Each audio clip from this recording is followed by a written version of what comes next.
swings on to the left and swings it through. It's 600 for Josh Kennedy's career.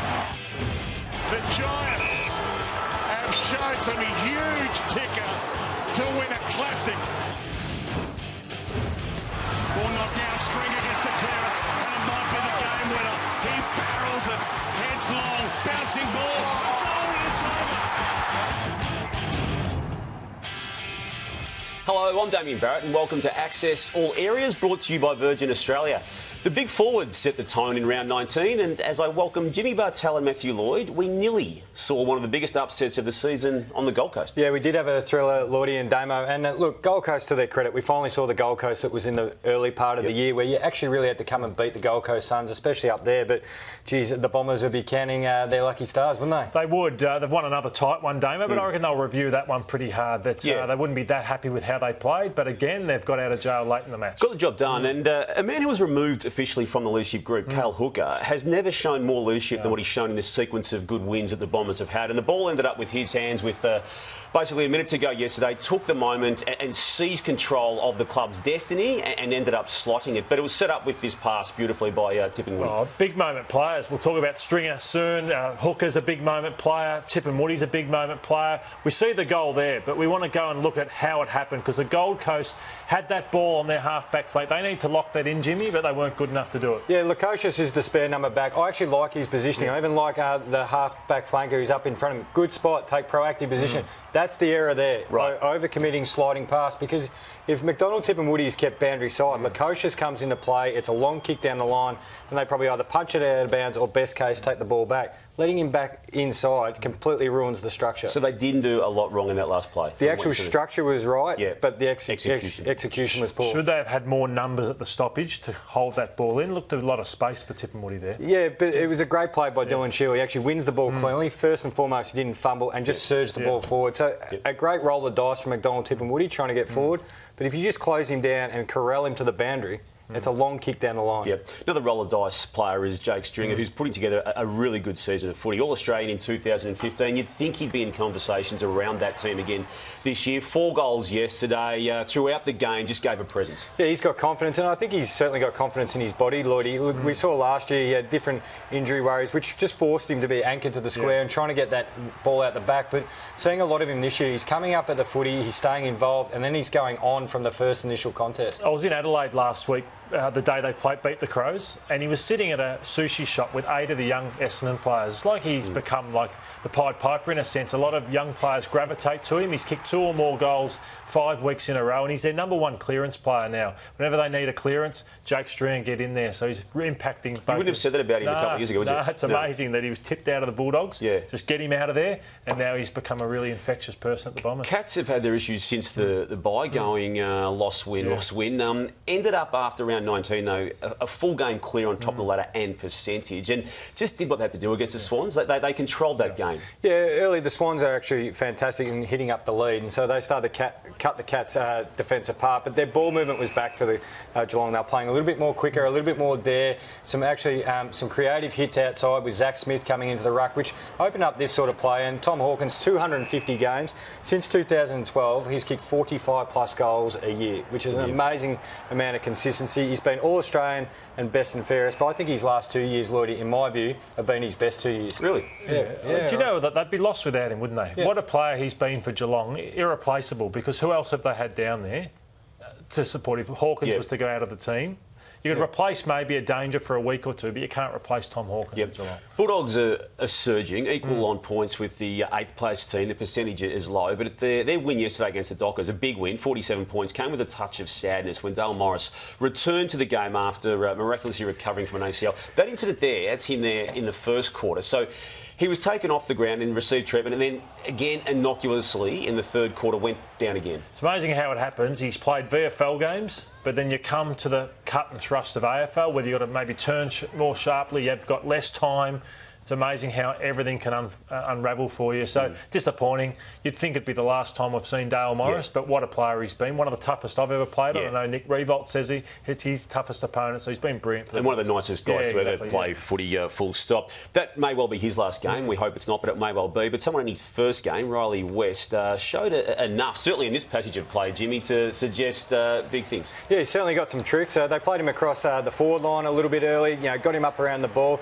Obviously, his dad was an all-time superstar, champion, won truckloads of it, but doesn't get too excited when Riley kicks in a miraculous goal on the left foot. I was fortunate enough to coach against Riley the last few years, Riley at St Kevin's College, and just pretty much like his dad. He's just one of the cleanest inside young ball winners I've ever seen, so he's got a long career ahead of him. Problems in South Australian footy from an AFL perspective. Adelaide going down to Carlton and Port Adelaide going down to GWS. Do you see anything happening in the remaining 4 games to change that narrative? Well, I think the Crows might end up still making the 8 with their draw coming home. Look, they've got enough senior talent, and that's been the strange thing for me this year, Lloyd, is the selection around senior players. Even going into the weekend, no tag or a run with Paddy Cripps. Eddie Betts has been your leading goal kicker and also goal assist player, and it's a pretty important game. And then the whole Alex Keith scenario, he was rested, but he was the travelling emergency. So didn't make sense, did it? Didn't make sense, and he's probably been their best player all year, vying for All-Australian as a key defender. There's just something strange for me going on at the Crows. And on Port, Damo, they fail on the big stage every time. You look at recent, they've got beaten by Richmond, at the MCG, GWS beat them, Brisbane beat them. So this is their last chance, I think, against Essendon at Marvel Stadium on Saturday. Last chance. Last chance. Lose, it's over. They almost in keeping with what they've done, they didn't do a lot wrong against GWS. It was the older heads down back for the Giants who controlled this game late when they had to. They didn't have a big margin to defend, but that man there was as reassuring as anyone in the competition on that weekend, Phil Davis. They took 20 marks between them. But who are they competing against? Charlie Dixon gets dropped, but look at that. It's a kid going for that mark, Paddy Ryder, Robbie Gray. So you're asking for trouble if you don't occupy Haynes and Davis. Yeah, spot on. And Yadin Keith, who his last 2 weeks have been fantastic, coming back into that defensive group. He's taken the arm across defensive role. But we highlighted in the Gold Coast game, if you don't put pressure on the ball, you get cut to pieces. What they did really well, though, the Giants, when they lost the footy, they put enough pressure on which the long kicks come in. And then you bring Haynes and Davis into the game.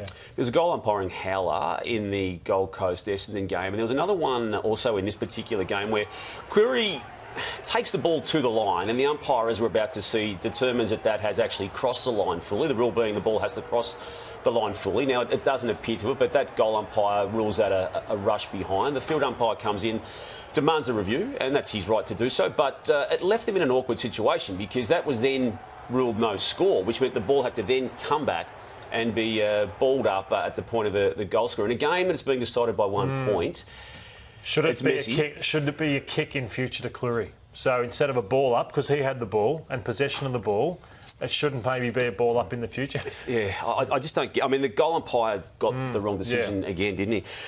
Collingwood and Richmond played back on Friday night, and both clubs have had injuries during the course of the year. Collingwood's, though, is almost of a nature now where it's insurmountable to have a positive effect on this season. Yeah, the problem for them, it's all their key players that are missing. So, players who'd walk straight into their 22. Of the list we've got in front of us, I think the number is about 20. I think they might be up to 22. But I think it needs a bit of perspective, Lloydie, is that 7 of those are soft tissue injuries, which is then you start to do the review of the strength and conditioning in your program. But you look at them, a lot of them you can't do anything about. They're collision-based injuries, they're knee reconstructions, they're collarbones, but also you've got Dane Beams' situation, you've got the Asada situation with Murray, and obviously the gambling suspension of Stevenson. There's not much you can do about those, but look, the soft tissue injuries is probably tracking pretty close to a lot of other clubs, though. We differ a little bit, Jim and I, because I think the last 2 weeks there's been too many soft tissue to be just a coincidence. So if we see another one this week, I'd ask something about the program at Collingwood, because last 2 weeks, Adams, DeGoey, Moore, Noble, Reid and Sire have all had soft tissues in the space of a couple of weeks. Does it indicate to you they've loaded up the training for a tilt at the finals? Well, for it to happen in 2 weeks, quite possibly. Yeah. The Lions, 6 wins in a row after losing what we thought at the time inexplicably to Carlton. That's got a different context right now, though. But what they did against Hawthorn in Launceston, with Mitch Robinson again leading the way in a manner in which he's done regularly throughout this year. Well, we always know what Mitch Robinson's going to get. I think he'd be a favourite of any of his teammates. He's a mere miles an hour at every single contest. But just on the lines, Lloydie first beating the Giants away, Port Adelaide away, and we know how tough it is to beat the Hawks down there. But that midfield mix, as we're touching on with Robinson, he's just a point of difference, isn't he? He is, and we're watching Robinson highlights here, just brutal. But Lachie Neale start again, Jared Lyons, McCluggage. Even here, Lloydie, the last 17 seconds of the game, it's finished. And Luke Hodge was interviewed after the game. He said, you don't want to go near him at training because you're worried about not playing that week. He's just kamikaze. There was what we thought was a humorous moment here on the interchange bench when Mitchell Lewis grabs the ball here and he sees Scully going off, kicks it to Scully, but Scully's off the ground. Yeah, it's great ball use, running at 100%. You'd almost see him out there, skulls, but he missed it. Well done, Jack Gunson. Yeah. Nice little cheapie coming off the bench. Carlton, incredibly now, 5 wins out of 7 under David Teague's coaching. The 2 losses in that 7 have come by 5 points and 3 points.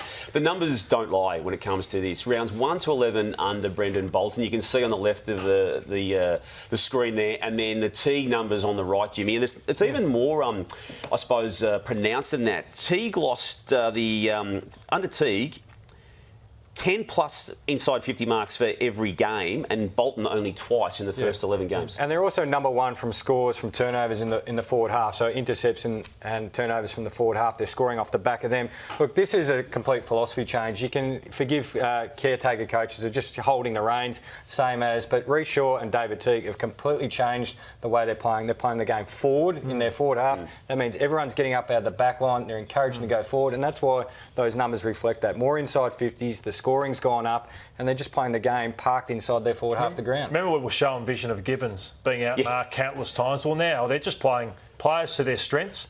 Mackay, Casbolt marking everything, straighten the team up, and it's amazing how many players have been improved. Do you both like what you've seen in that 7 games of David Teague's coaching to put him in the mix? Yeah, I think he's now you've got to win the job off David Teague. Yep. And maybe it's Clarkson or Teague. That's what I've sort It's of got simple as that now. That's what I think. Because you wouldn't have said that even 3 weeks ago. No, you wouldn't have. And also I think as we delve deeper into David Teague, the long apprenticeship he's done, well, why not try him instead of a Michael Voss or someone like that? Yep. Guys, entries for the Virgin Australia footy family have been flying in during the 2019 season, and here's a snapshot of what we've seen. Come on, boys, let's win it!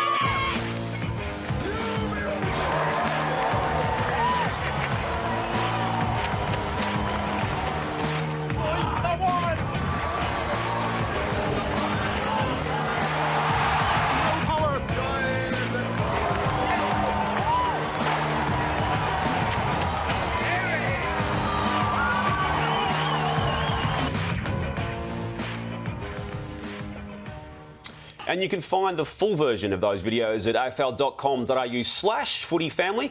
And don't forget to head there and you tell us how you can celebrate with your footy family for your chance to win a $2,000 travel voucher thanks to Virgin Australia. The Eagles had plenty to celebrate. Big win on the weekend over North Melbourne, and it was a slick ball use from Rioli and Jetta that caught our eyes. It was. This is exquisite foot passing. And look, Jetta has become one of the great improvers of the game. You couldn't trust him many, many years ago when he played with the Sydney Swans, but now he's just elite along with Shannon Hernan. Some of this kicking from Rioli, you'd love to be a forward. Now look at their forward line now, Jim, and there's no weak link in it. Good luck, whoever you pick up. There's no sagging off any of those players in that forward line, but the foot skills shone out. They're building nicely, the Eagles. Yeah, you mentioned that forward line, but the service as well. When Sheed, Yo, Gaff, Redden and Shuey have the dominance they did against the Kangaroos, and you supply 55, 60 entries to those forwards you mentioned, they're such a lethal side. Lloydie, Josh Kennedy, twice Coleman medalist, 3 times All-Australian, kicked his 600th goal, which is still 326 behind you, but an all-time great for this club and competition. He is, and I'd say he and Franklin in the last decade have been the 2 great forwards.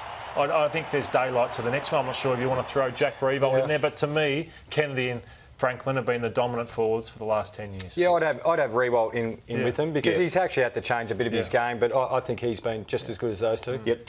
Time now for the Access Big Ask, and this first one is to both of you. Which top 4 key forward would you pick first? Cameron, Hawkins, Kennedy or Lynch? Oh, I'm taking my man Cameron.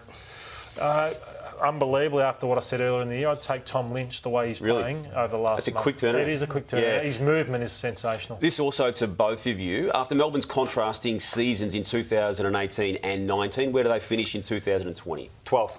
Yeah, it's been somewhere. Yeah, I can't trust them either. Still out of finals though. Yeah, Lloydie, Richmond, is it the best wet weather team in the comp? Yeah, I think the way they play, the way they surge the footy forward in their pressure, they only get better in the wet, yeah. Jimmy, to you only, has the score review system improved from round 1 to now? No, same, not different. Damo, for you, Connor McKenna missed Essendon's win against the Gold Coast. Should he have played? I'm old school, and I know he went through his brother's wedding, and that's all well and good, but I reckon you sign up to play 22 games of home and away footy and finals when you're a footballer. So, yes, he should have played. Lloydie, does another knee injury to Dale Morris affect Alex Rance's road to recovery? I think he was never going to play. So Neil Baum Friday night said Rance will not play this season. Yep. And to both of you, can Collingwood win a final without Jordan De Goey? Yes, I think they can. Yes. All right. Now it's time for the funnies. Jerry McCameron, again good for GWS, but got himself injured, but then did something else. This is great foxing. This is a wily veteran sort of move. Pretend like you got a knee injury, then bang, jump up on top of your feet, bang one from 45 snap, and look at the celebration. What knee injury? I can piggyback people everywhere. Oh, the replay's even better. This is full forwards at their best, isn't it? He is shot. He's done an Achilles here. Oh, suddenly I'm good. There's a goal at stake. You used to do that one on turnover, didn't you? So you didn't have to chase the man out. Was that faking better than this faking? Oh, this is Mark Blitzarves. This is an absolute beauty. Oh no, he's been king hit. Lewis Milligan's wondering what is going on. Even Harry Taylor doesn't know whether to remonstrate. But then we look. Oh, I've gone down, Blitz. Have a word to him, Jimmy. I will. Jimmy, thank you. Yes. Lloydie, thank you. And thanks for joining us on Access All Areas, brought to you by Virgin Australia. Have a good week, and we'll see you next Monday. Goodbye.